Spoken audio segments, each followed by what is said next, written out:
Good afternoon এইস কিচেনের বন্ধুরা, এইস কিচেনে সবাইকে স্বাগত। আজ আমি বানাবো খুবই হেলদি এবং টেস্টি মুখরোচক রেসিপি পনির কলি বড়া।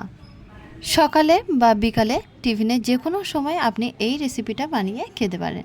তাহলে চলুন দেখে নেওয়া যাক। পনির কলি বড়া বানানোর জন্য এখানে আমি নিয়েছি 200 পনির, কিছুটা ধনিয়া পাতা, পাতিলেবু, 4টে কাঁচা লঙ্কা, কিছুটা রসুনের কোয়া, আদা এবং জল ঝরানো শুকনো টক দই।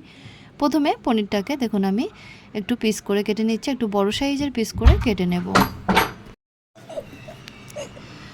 পনিরগুলো পিস করা হয়ে গেছে। এখন একটা বড় পাত্রের মধ্যে 1 চামচ সাদা তেল দিয়ে দেবো। তেলের মধ্যে দিয়ে দিচ্ছি টক দই, জল ঝরানো শুকনো টক দই দেবো 1 চামচ, আর দিয়ে দিচ্ছি 2 চামচ বেসন। পাতিলেবু থেকে 1 টুকরো কেটে নিয়ে রস করে দিয়ে দিচ্ছি। ছোট চামচের 1/2 চামচ দিয়ে দেবো আজওয়ান এবং ছোট 1 চামচ দিয়ে দিচ্ছি ধনিয়া পাউডার,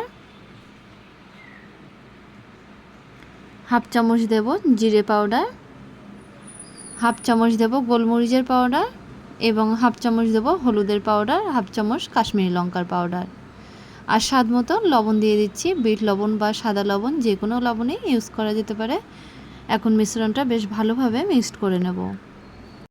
এরপরে একটা ব্লেন্ডার জার নিয়েছি, যার মধ্যে আদা, রসুন, কাঁচা লঙ্কা, ধনিয়া পাতাগুলো একসাথে দিয়ে অল্প একটু জল দিয়ে বেশ মিহি পেস্ট করে গ্রিন চাটনি বানিয়ে নেব। এখন এই গ্রিন চাটনির থেকে 2 চামচ মতো চাটনি এই মশলার মিক্সচারের মধ্যে দিয়ে বেশ ভালোভাবে মিক্সড করে নেব। আর দিয়ে দিচ্ছি সামান্য পরিমাণে ফুড কালার দিয়ে দেবো। দিয়ে মশলাটা বেশ ভালো করে মিক্সড করে নেব। এই সময় লবণটা চেক করে নিলাম, লবণটা ঠিক আছে। এখন পনিরের পিসগুলো এই মশলার মধ্যে দিয়ে ভালোভাবে মশলার সাথে পনিরগুলো মেখে নেব। মশলাটা সেট হওয়ার জন্য আমি একটা ঢাকনা দিয়ে রেখে দেব আধা ঘন্টা হয়ে গেছে।